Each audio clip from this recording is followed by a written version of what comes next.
Assalamualaikum warahmatullahi wabarakatuh. Halo anak-anak hebat kelas 4. Bagaimana kabar kalian hari ini?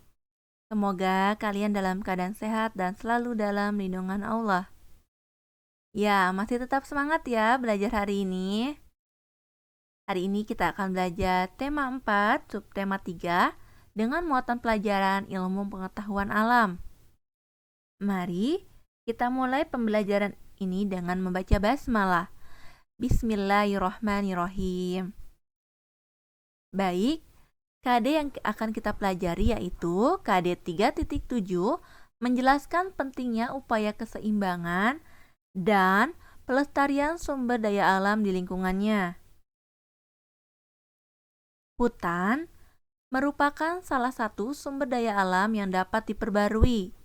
Hutan merupakan paru-paru di dunia, di mana begitu banyak oksigen yang berasal dari pepohonan.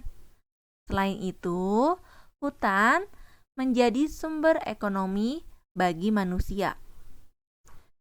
Nah, sekarang kita perhatikan kenampakan hutan di Pulau Sumatera mulai dari tahun 1990 sampai 2010. Ya, dapat kita lihat warna hijau yang artinya itu hutan, lama-kelamaan atau semakin bertambahnya tahun itu semakin menghilang, ya. Yang tadinya dari tahun 1990 yang hijaunya masih banyak, nah pada tahun 2010 hijaunya makin sedikit. Apa faktor yang menyebabkan kerusakan hutan atau hutannya semakin menghilang? Ya, faktor yang pertama adalah alih fungsi hutan menjadi perkebunan, kebakaran hutan, penebangan liar, dan eksploitasi hutan secara berlebihan. Apa sih itu eksploitasi hutan? Ya, eksploitasi merupakan pemanfaatan sumber daya alam untuk memenuhi kebutuhan manusia. Eksploitasi hutan yang berlebihan dapat merugikan manusia dan lingkungan sekitar. Contoh akibat eksploitasi hutan yang berlebihan yaitu berkurangnya ketersediaan oksigen, suhu bumi semakin meningkat atau global warming, rawan terhadap bencana alam misalnya banjir, lalu berkurangnya sumber makanan dan hilangnya habitat hewan. Hutan memiliki banyak manfaat. Yang pertama yaitu sebagai tempat wisata dan rekreasi, sebagai penghasil oksigen atau udara bersih. Yang ketiga, mencegah terjadinya banjir dan tanah longsor. Dan yang keempat adalah sebagai habitat hewan dan tumbuhan. Hutan memberikan banyak manfaat bagi manusia dan lingkungan.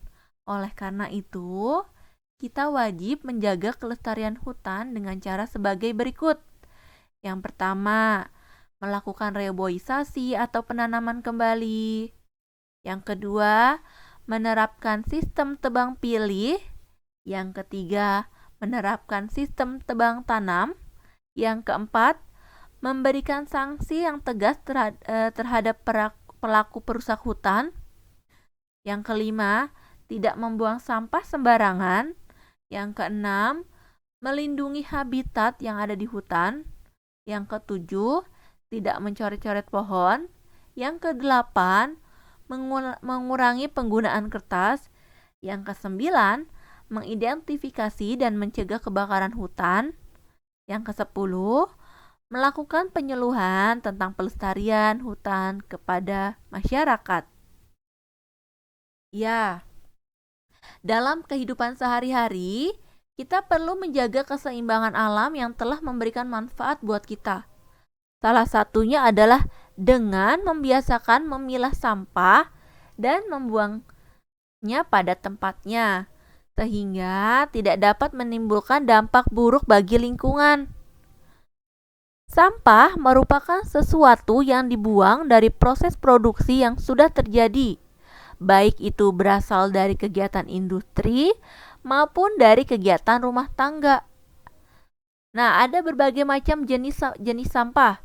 Jenis sampah yang pertama adalah sampah organik, yaitu sampah dari sisa buangan yang berasal dari makhluk hidup, baik manusia, tumbuhan, dan hewan. Jenis sampah yang kedua adalah sampah anorganik, yaitu sampah atau limbah yang dihasilkan bukan dari makhluk hidup. Jenis sampah yang ketiga adalah sampah B3 atau bahan berbahaya dan beracun, yaitu setiap limbah yang mengandung bahan berbahaya dan atau beracun. Tahukah kalian cara mengolah sampah? Ya, barang-barang bekas dan sampah dapat diolah dengan cara 4R. Reduce, recycle, dan replace.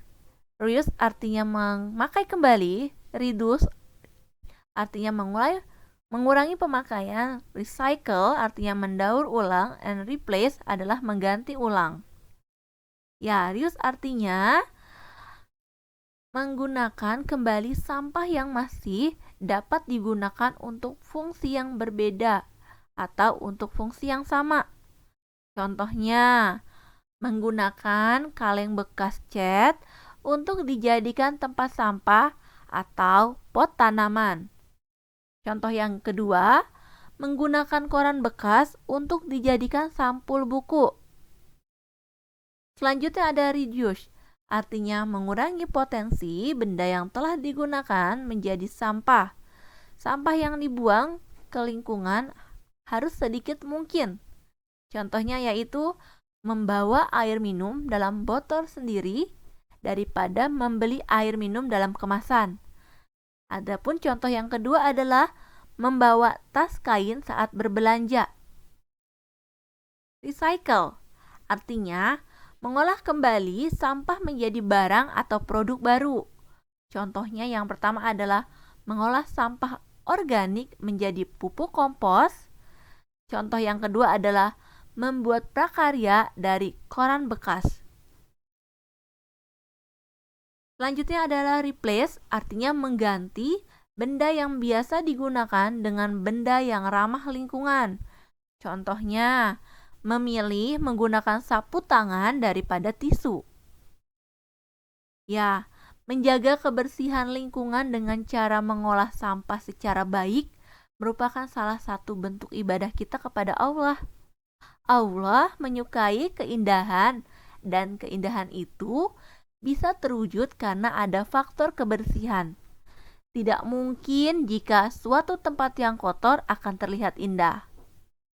Ya, seperti Allah berfirman, telah nampak kerusakan di darat dan di laut disebabkan karena perbuatan tangan manusia.